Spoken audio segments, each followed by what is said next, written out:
गीता के प्रथम अध्याय का महत्व। एक समय पार्वती जी ने पूछा, हे महादेव जी, किस ज्ञान के बल पर इंसान के सब लोग आपको शिव कहकर पूजते हैं?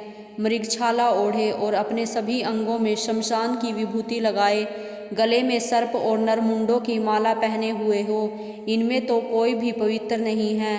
फिर आप किस ज्ञान से पवित्र माने जाते हैं? तब महादेव ने उत्तर दिया कि हे प्रिय, सुनो, मैं गीता ज्ञान को अपने हृदय में धारण करने से पवित्र माना जाता हूँ। इस ज्ञान से मुझे बाहर के कर्म नहीं व्यापते। तब पार्वती जी ने कहा कि हे भगवान, जिस गीता ज्ञान की आप ऐसी स्तुति करते हैं, उसके श्रवण करने से कोई कृतार्थ भी हुआ है?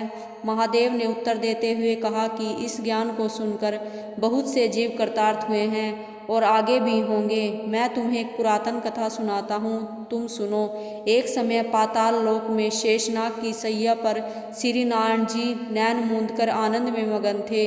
उस समय भगवान के चरण दबाते हुए लक्ष्मी जी ने पूछा, हे प्रभु, निद्रा और आलस्य तो उन पुरुषों को व्यापता है जो जीव तामसी होते हैं। फिर आप तो तीनों गुणों से अतीत हो, आप तो वासुदेव हो, आप जो नेत्र मूंद रहे हो, इससे मुझको बड़ा आश्चर्य है।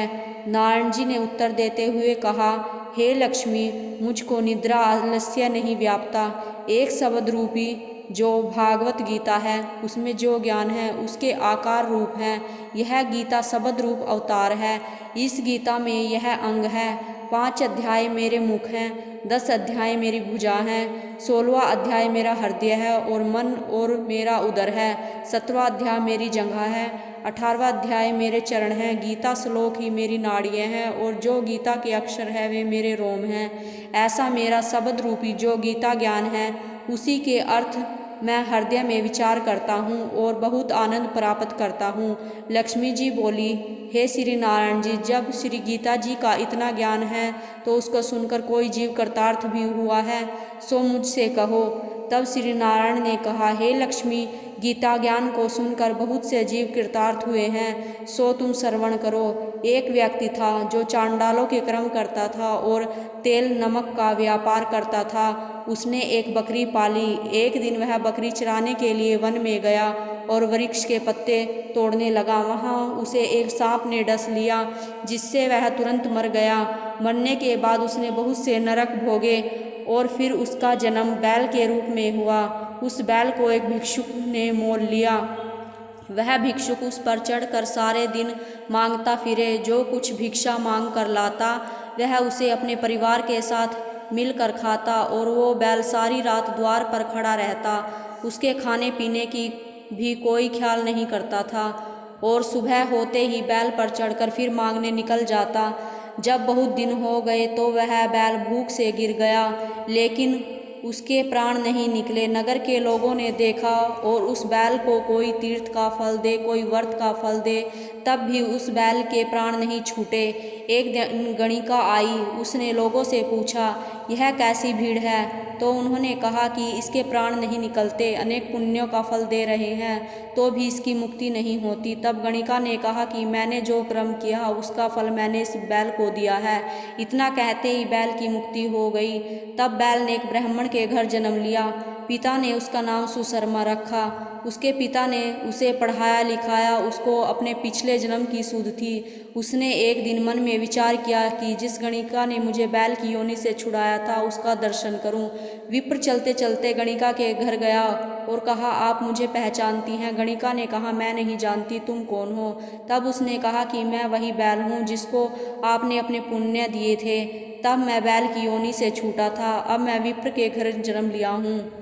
आप अपना पुण्य बताएं। गणिका ने कहा कि मैंने अपने जाने पुण्य नहीं किया, परंतु मेरे घर एक तोता है, वह रोज़ सवेरे कुछ पढ़ता है, मैं उसका वाक्य सुनती हूँ, उस पुण्य का फल मैंने तुम्हें दे दिया। तब विप्र ने तोते से पूछा कि तू सवेरे क्या पढ़ता है? तोते ने कहा, मैं पिछले जन्म में विप्र का पुत्र था। मेरे पिता ने मुझे गीता के पहले अध्याय का पाठ सुनाया करते थे। एक दिन मैंने गुरु से कहा कि मुझको आपने क्या पढ़ाया? तब गुरुजी ने मुझे शाप दिया कि तू तोता बन जा। इसके बाद मैं तोता बन गया। एक दिन बहेलिया मुझे पकड़ ले आया और एक विप्र ने मुझे मोल ले लिया। वह विप्र भी अपने पुत्र को गीता का पाठ सिखाता था। तब मैंने भी यह पाठ सीख लिया। उसी दिन विप्र के घर में चोर घुस गए। उन्हें धन तो प्राप्त नहीं हुआ, लेकिन वह मेरा पिंजरा उठा ले आए। उनकी यह गणिका मित्र थी। वह मुझे उसके पास ले आए। सो मैं नित्य प्रातः गीता जी के पहले अध्याय का पाठ करता हूँ, जिसे यह गणिका सुनती है। पर इस गणिका को समझ में नहीं आती। जो मैं पढ़ता हूँ वही इस गणिका ने तेरे निमित्त दिया था। वह गीता जी के पहले अध्याय का फल था। तब विप्र ने कहा कि हे तोते, तू भी विप्र है, मेरे आशीर्वाद से तेरा कल्याण हो। सो हे लक्ष्मी। विप्र ने के इतना कहते ही वह तोता भी मुक्ति को प्राप्त हो गया। तब गणिका ने बुरे कर्म छोड़ भले कर्म ग्रहण किए और नित्य स्नान करके श्री गीता जी के प्रथम अध्याय का पाठ करना शुरू कर दिया, जिससे उसकी भी मुक्ति हो गई। ऐसा है गीता के प्रथम अध्याय के पाठ का महत्व। ऐसी और वीडियो देखने के लिए चैनल को सब्सक्राइब करें, वीडियो को लाइक